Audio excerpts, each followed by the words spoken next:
Assalamualaikum warahmatullahi wabarakatuh. Perkenalkan, nama saya Mujadan Ardana. Saya dari prodi S1 Keperawatan kelas 1B.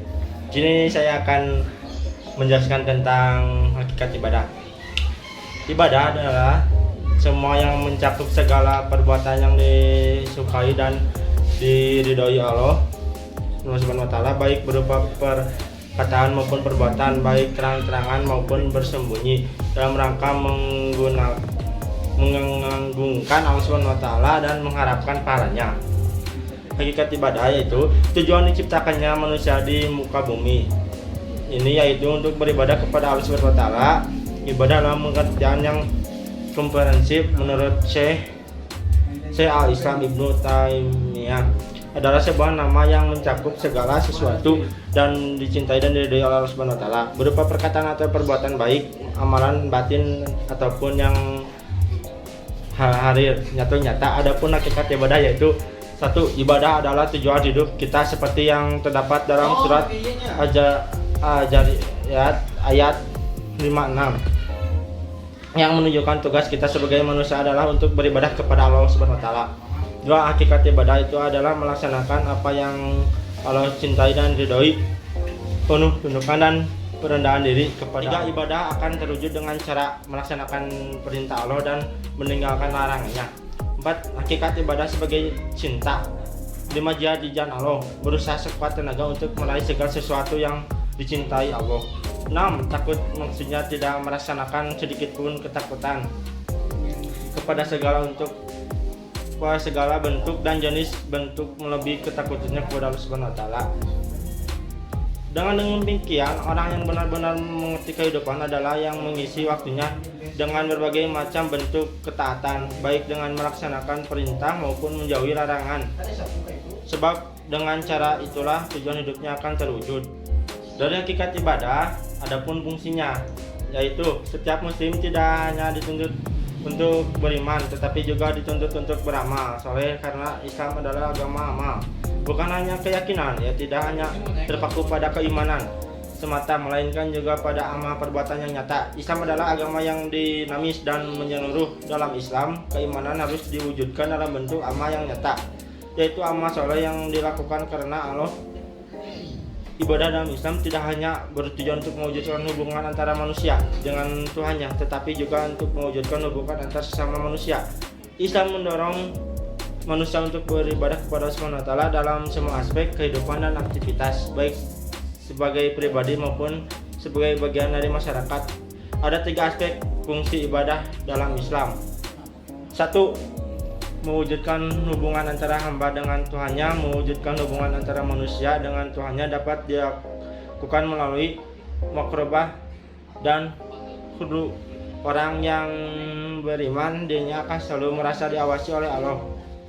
Ia akan selalu berupaya menyesuaikan segala perilakunya dengan ketentuan Allah Subhanahu wa taala. Dengan sikap itu, seseorang muslim tidak akan melupakan kewajibannya untuk beribadah, bertobat secara menyadarkan segala kebutuhannya pada pertolongan Allah Subhanahu wa taala. Demikianlah ikhlas seorang muslim, seperti tentara dalam Al-Qur'an surat Al-Fatihah ayat 5. Hanya Engkaulah yang kami sembah dan hanya kepada Engkaulah kami meminta pertolongan. Atas landasan itulah manusia akan terbebas dari penghambaan terhadap manusia, harta benda dan hawa nafsu. 2. Mendidik mental dan menjadikan manusia ingat akan kewajibannya. Dengan sikap ini, setiap manusia tidak akan lupa bahwa dia adalah anggota masyarakat yang mempunyai hak dan kewajiban untuk menerima dan memberi nasihat. Oleh karena itu, banyak ayat Al-Quran ketika berbicara tentang fungsi ibadah menyebutkan juga dampaknya terhadap kehidupan pribadi dan masyarakat. Contohnya ketika Al-Quran berbicara tentang sholat yang menjelaskan fungsinya. Bacalah apa yang telah diwahyukan kepadamu, yaitu Alkitab, Al-Quran, dan dirikanlah sholat. Sesungguhnya sholat itu mencegah dan perbuatan-perbuatan keji dan sungkar, dan sesungguhnya mengingat Allah. Sholat adalah lebih besar keutamaan dari ibadah-ibadah yang lain, dan Allah mengetahui apa yang kamu kerjakan.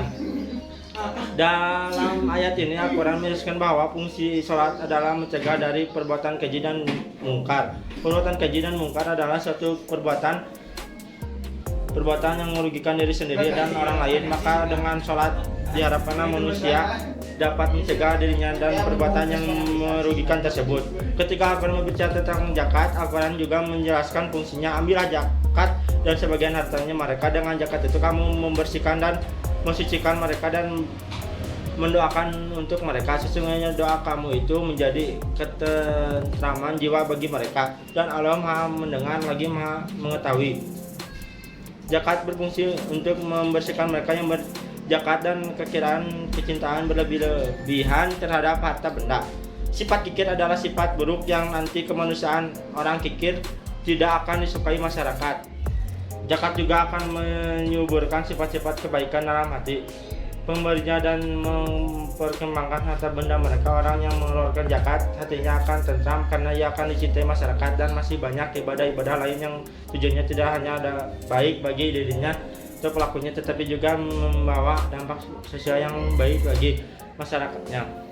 Karena itu Allah tidak akan menerima semua bentuk ibadah kecuali ibadah tersebut membawa kebaikan bagi dirinya atau orang lain.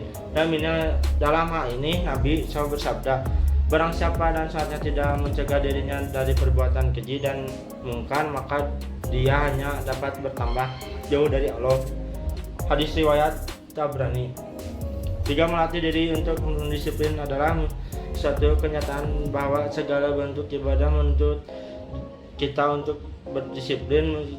Kenyataan itu dapat dilihat dengan jelas melaksanakan sholat mulai dari wudhu, ketentuan waktunya, berdiri, ruku, sujud, dan aturan-aturan lainnya.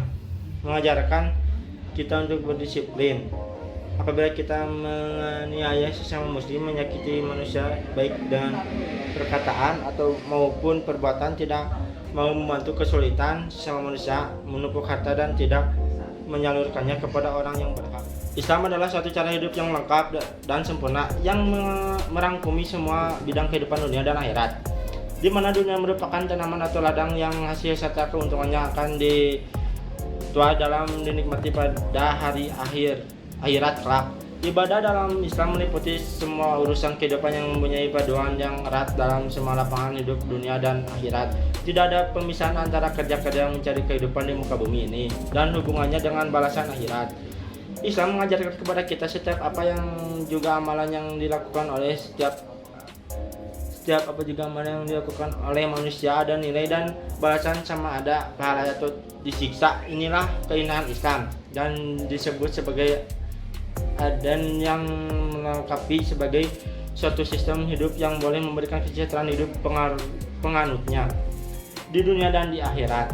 Dengan kata lain, setiap amalan atau pekerjaan yang membawa manfaat kepada individu dan masyarakat, selama ia tidak mencegah dengan syarat di sekitarnya yang memenuhi syarat-syaratnya, seperti yang dikerjakan dengan ikhlas karena Allah semata-mata, bukan karena mencari kepentingan dan mencari nama serta dan niat mengharapkan balasan dari manusia atau ingin mendapat pujian dan sanjungan dari manusia. Demikian menjadi ibadah yang diberi pahala di sisi Allah SWT di akhirat kelak, insya Allah.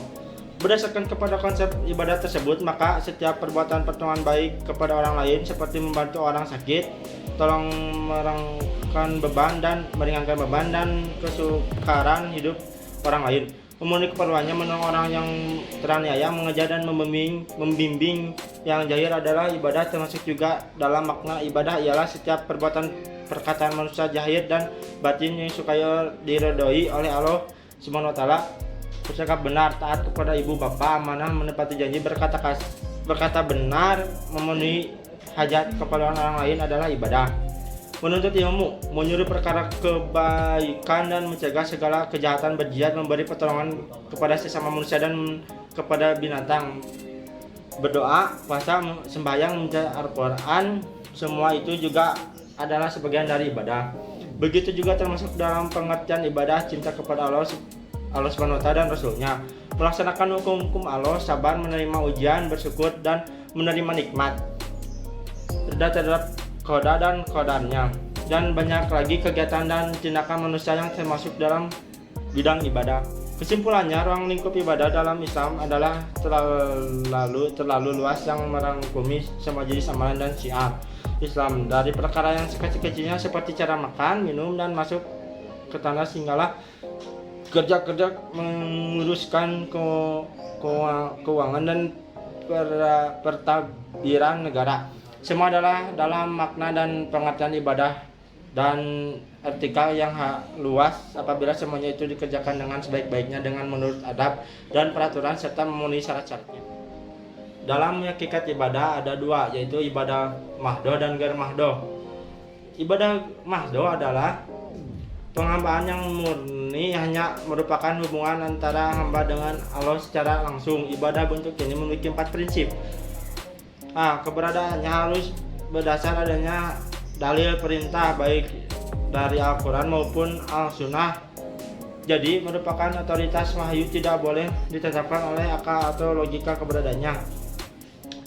Yang kedua yaitu tata caranya harus berpola kepada contoh Rasulullah SAW. Salah satu tujuan diutus Rasul oleh Allah adalah untuk memberi contoh, dan kami tidak mengutus seorang Rasul kecuali untuk ditaati dengan izin Allah. Quran Suci An-Nisa ayat 64. Salat dan haji adalah ibadah mahdoh. Maka tata caranya Nabi bersabda, "Salatlah kamu seperti kamu melihat aku salat. Ambillah daripadaku tata caranya haji kamu." Bersifat suprarasional di atas jangkauan akal. Artinya ibadah bentuk ini bukan ukuran logika karena bukan wilayah akal melainkan wilayah wahyu. Akal hanya berfungsi memahami rahasia di baliknya yang disebut hikmah tasyri', salat, azan, tilawah Quran dan ibadah mahdoh lainnya. Keabsahannya bukan ditentukan oleh pengerti atau tidak, melainkan ditentukan apakah sesuai dengan ketentuan syariat atau tidak. Atas dasar ini maka ditetapkan oleh syarat dan rukun yang ketat. Dan ajasnya taat yang dituntut dari hamba dalam melaksanakan ibadah ini adalah kepatuhan atau ketaatan. Hamba wajib meyakini bahwa apa yang diperintahkan Allah kepadanya semata-mata untuk kepentingan dan kebahagiaan hamba, bukan untuk Allah, dan salah satu misi utama diutus Rasul adalah bentuk dipatuhi. Jenis ibadah yang termasuk mahdoh yaitu wudu, tayamum, mandi hadas, azan, iqamat, salat, membaca Al-Quran, itikaf, siam, haji, umroh, tahfidz, dan al-janazah. Ibadah ghair mahdoh tidak murni semata hubungan dengan Allah, yaitu ibadah yang di samping sebagai hubungan hamba dengan Allah juga merupakan hubungan atau interaksi antara hamba dengan makhluk lainnya. Prinsip dalam ibadah ada 4. Keberadaannya didasarkan atas tidak adanya dalil yang melarang. Selama Allah dan Rasulnya tidak melarang, maka ibadah bentuk ini boleh diselenggarakan. Talaksanaannya tidak perlu berpola kepada contoh Rasul, karena dalam ibadah bentuk ini tidak dikenal istilah bid'ah, atau jika ada yang menyebutnya segala hal yang tidak dikerjakan Rasul ba'dah, maka ba'dahnya disebut ba'dah hasanah. Sedangkan dalam ibadah mahdoh disebut